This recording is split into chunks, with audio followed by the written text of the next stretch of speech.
When we're thinking of the hamstring, like all muscles, when we're thinking of how to train it, we obviously need it to load to explode. We need to load the muscle for it to fire, explode, and carry on movement, take us to our other leg, or whatever we may need it to do. We need to think, what's the specific sport we want to train it for? What's the specific movement we need to train it for? And more importantly, how can we load it in all three planes of motion? Because that's what we need. We need sagittal, we need frontal, and we need transverse.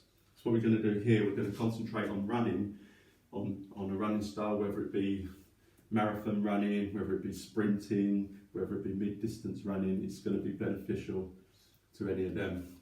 So what we're going to do, we're going to have our knees soften and we're going to send our hip back. The reason we send our hip back is because we want to load the proximal end of the hamstring. We also want to build the relationship between our hamstring and our glute and our thoracic and cervical spine. So when we have the opposite arm to leg forwards when we run, our body knows what to do with its newfound mobility with stability and the newfound power. So we need them all to mix in together. So we have the knee just above the ankle, then we allow the knee to go slightly in. As you rotate the knee in, you're going to feel the arch of the foot drop. When the arch of the foot drops, that's going to send a signal to the hamstring in the glute to say, I need to catch the knee because the knee's going in because the foot's pronating. This is going to help it fire. So we're here, we send the hip back until you feel a stretch and a loading around the proximal hamstring and the glute. We lean because we want more glute activation, and we come across with the opposite hand. So we're here, we load here, we shift the pelvis out to the side we want to load. In this case it's the left hand side. Knee in, hip goes out. We lean away from it, we let the opposite shoulder drop, and we bring our head back level. We don't let the head go with the shoulder. We have our opposite arm forwards, always palm up to allow the shoulder blade to drop around, down and around the rib cage.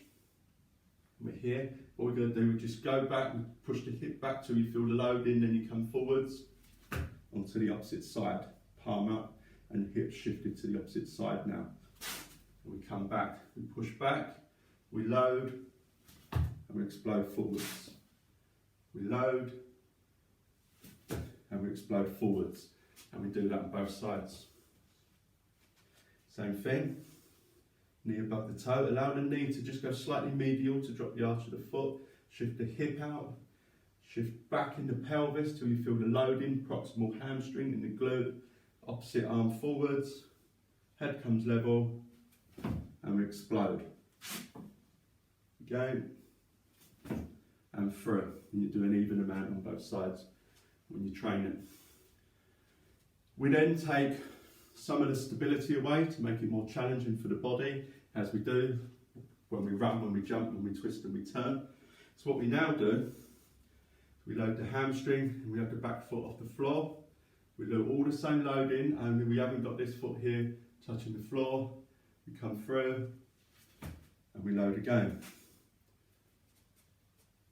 Come through and we load again. And obviously that one you do both sides.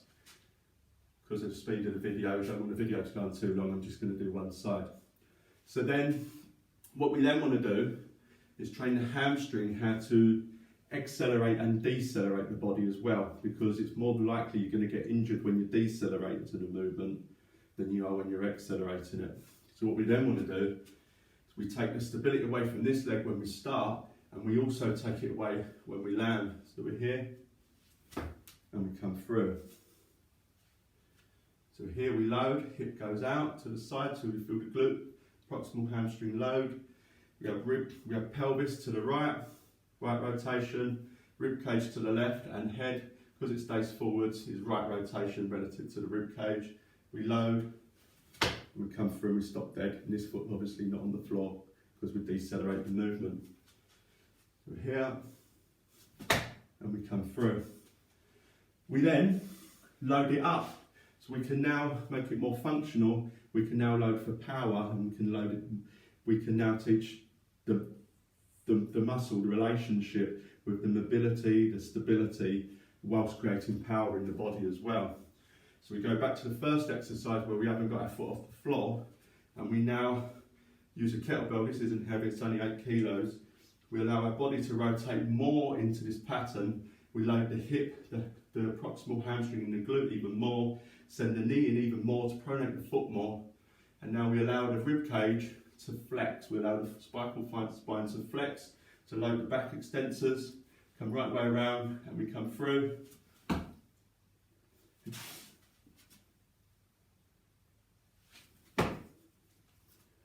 We now take some of that stability away again.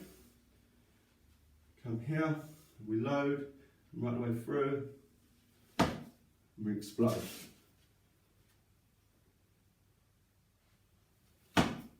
We then take more of the stability away. So now we have the load to explode, and we have the acceleration and the deceleration controlling the movement. We come here, we have the foot off the ground, we explode, and we don't have the back foot touching the floor this time, it's completely off the floor.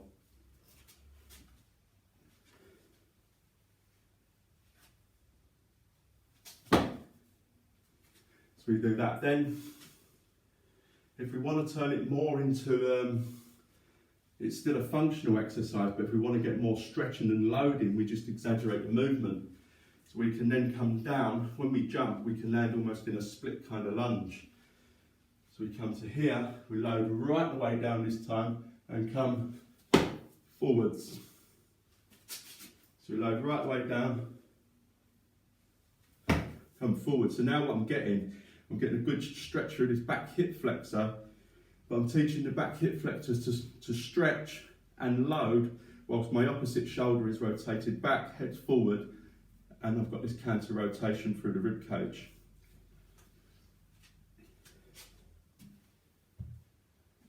Okay, so that's just a really quick one there of how you can just take an exercise and just up it in levels according to your training ability, and how you can use it to start off as a functional bodyweight exercise and then add more resistance to obviously give you more power. Okay, thank you.